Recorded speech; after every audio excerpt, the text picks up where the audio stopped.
Never miss अ prediction videos. Channel subscribe करके bell icon press करें and stay updated for latest videos. नमस्कार। ओम त्र्यंबकं यजामहे सुगंधिं पुष्टिवर्धनम् उर्वारुकमिव वंदना मृत्युर्मोक्ष्यमामृतात्। ओम नमो शिवाय। मैं हूं पंडित राजकुमार शर्मा और आप देख रहे हैं मेरा चैनल पंडित राजकुमार शर्मा। आपने मेरी लाखों भविष्यवाणियों को सराहा, प्रशंसा की, इसके लिए मैं आपका वापस आभार प्रकट करता हूं। बहुत दिनों बाद एक बार फिर मैं आपके साथ रूबरू हो रहा हूं और आपको जानकर खुशी होगी कि 29 मार्च 2025 को शनि का बदलाव जो है, उससे पहले शनि के इस बदलाव का आदरणीय नरेंद्र मोदी के ऊपर क्या असर होगा, शनि के इस बदलाव का अमित भाई शाह के ऊपर क्या असर होगा, इस बदलाव का जितने भी देशों में जंग चल रही है, उन जंग जितने भी लड़ाइयाँ चल रही हैं, वॉर चल रही हैं, उनके ऊपर क्या असर होगा। क्योंकि 30 साल बाद एक ऐसा समावेश ग्रहों का बनने जा रहा है जो अद्भुत है, जो अकल्पनीय है, जिसमें पिशाच योग भी है, जिसमें ग्रहण योग भी है और जिसमें राजयोग भी है, जिसमें संभवतः बहुत से ऐसे रहस्य छुपे हुए हैं जिनसे मैं आपको अवगत कराऊंगा, जैसे पिछले 25 सालों में करवाता आया। पर मित्रों, आज बात करेंगे एक ऐसे ज्वलंत मुद्दे पर जो आजकल मीडिया में छाया हुआ है। ये मुद्दा है आदित्य ठाकरे।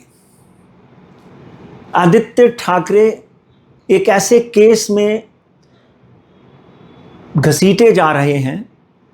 आपको याद होगा कुछ बरस पहले दिया सालियन की हत्या हो गई थी या आत्महत्या हुई थी, या किस तरह उसकी मृत्यु हुई, इसके बारे में मुझे किसी भी तरह की कोई जानकारी नहीं है।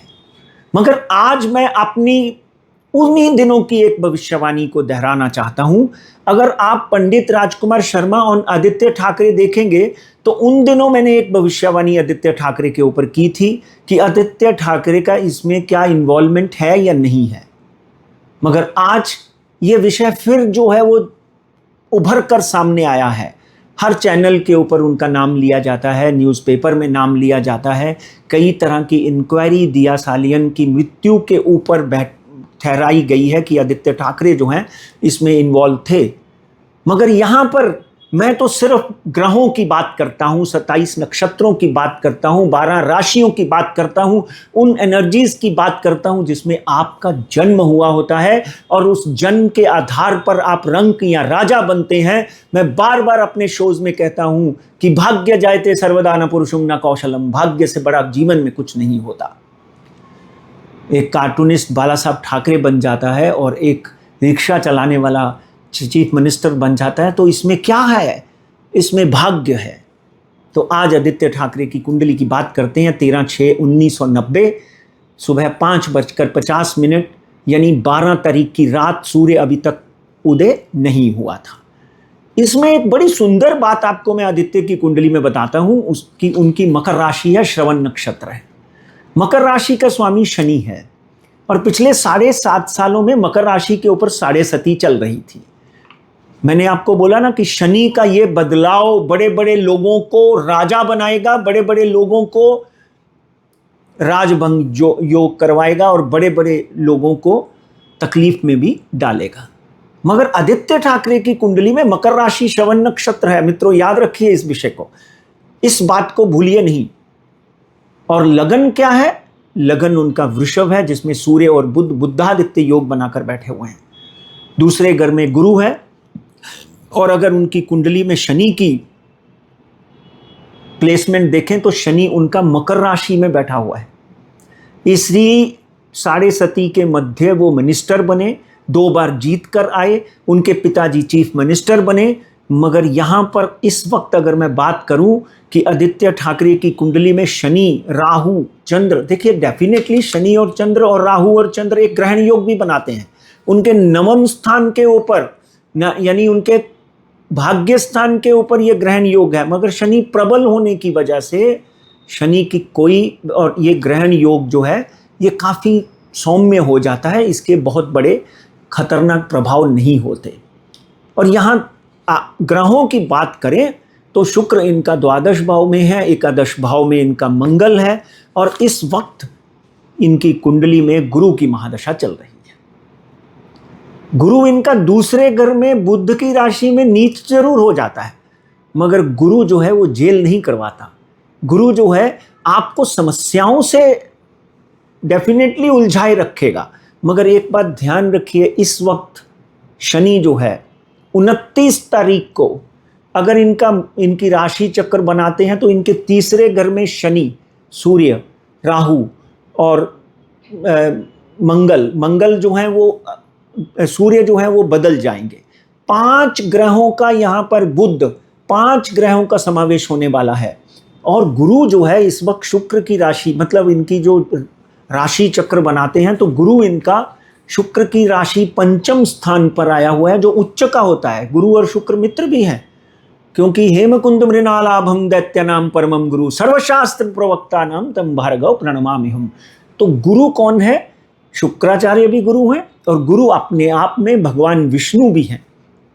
इसलिए ये जो समावेश है 29 मार्च 2025 को, ये जो मकर राशि के ऊपर साढ़े सती, नंबर 1 साढ़े सती खत्म हो रही है, नंबर 2 इनके तीसरे घर में पराक्रम के घर में जो जिस तरह के समावेश, जिस तरह के ग्रह योग बनेंगे। देखिए शनि और राहु वहाँ पे बैठ के पराक्रम के घर में एक ऐसा योग बनाएंगे कि आदित्य ठाकरे की कुंडली में जिस तरह के ब्लेम, आरोप लगे रहे हैं वो सब निकल जाएंगे। मुझे ऐसा लगता है कि शनि शनै चलते हैं। कुंभ राशि, मीन राशि और मेष राशि, कुंभ, मीन और मेष राशि के ऊपर साढ़े सती का आरंभ हो रहा है। कुंभ में लास्ट है और मेष, कुंभ, मीन और मीन राशि में शनिदेव का प्रवेश है, इसलिए चंद्र राशि के मुताबिक इनके तीसरे घर में शनिदेव पर आ जाएंगे। इसलिए मैं आदित्य ठाकरे के ऊपर कुंडली के हिसाब से, ग्रहों की प्लेसमेंट के हिसाब से किसी तरह का भी कोई आरोप आते हुए दिखाई नहीं लगता है। ग्रह जो हैं वो उनकी फेवर में 29 तारीख से लेकर 29 मई तक साफ साफ नज़र आते हैं। कहीं भी देखिए किसी तरह का पॉलिटिकल आरोप, पॉलिटिकल लोग उनको या उनके पिताजी को इसमें घसीटना चाहते हैं, ऐसा पेपरों से और चैनलों के माध्यम से दिखाई देता है। मगर ग्रहों में आदित्य और उद्धव जी की कुंडली का वर्णन करते हुए ये बात साफ नजर आती है कि आदित्य ठाकरे गुरु की महादशा लगी हुई है, जिसमें इस वक्त गुरु की महादशा में 18/8/2025 तक बुध की अंतर्दशा है, और बुध की राशि में ही इनके गुरु बैठे हुए हैं। इसलिए इनको एक भृगु संजीवनी पूजा करवा लेनी चाहिए जो गुरु से कनेक्टेड है। भृगु संजीवनी पूजा से डेफिनेटली जो मानसिक तनाव है वो खत्म हो जाएगा। और यहाँ तक मैं इस परिवार को इतने सालों से जानता हूँ, बाला साहब से मेरे संबंध रहे हैं, राज साहब से साथ संबंध रहे हैं, मुझे कहीं भी प्रतीत नहीं होता कि इस खानदान का व्यक्ति किसी भी तरह की इस तरह की हरकत कर सकता है। मैं आदित्य ठाकरे जी को भगवान का आशीर्वाद देता हूँ कि साईं उनके ऊपर हमेशा प्रसन्न रहें। शुभम भवतु कल्याणम, आरोग्यम सुख संपदा, सर्व मनोकामना सिद्धि पूर्णम भवतु। मैंने तो यहाँ तक भविष्यवाणी की हुई है, आगे आने वाले 2032 के बाद में इनकी कुंडली में ऐसा राजयोग आएगा जैसे ही शनि मकर राशि का है कि आदित्य ठाकरे इस परिवार में अपने पिता उद्धव जी की तरह एक बार मुख्यमंत्री बनने के योग भी इनके बनेंगे। ठीक है, इलेक्शन में रिजल्ट आए हैं, हार और जीत लगी रहती है। एक बार फिर मैं प्रभु से प्रार्थना करता हूँ कि सब लोग सुखी हों। सर्वे भवन्तु सुखिनः, सर्वे दन्तु निरामय, सर्वे सन्तु निरामय, सर्वे भद्राणि पश्यन्तु मा दुःखश्चित् भावते। आपसे एक अनुरोध है कि आप मेरा चैनल पंडित राजकुमार शर्मा सब्सक्राइब करना ना भूलें, क्योंकि अगले कुछ दिनों में मैं कुछ भविष्यवाणियाँ, शनि के बदलाव का असर पाकिस्तान पे क्या होगा, भारत पे क्या होगा, मोदी जी के ऊपर क्या होगा, बड़े बड़े लोगों के कुंडलियों के ऊपर क्या होगा, तब तक नमस्कार।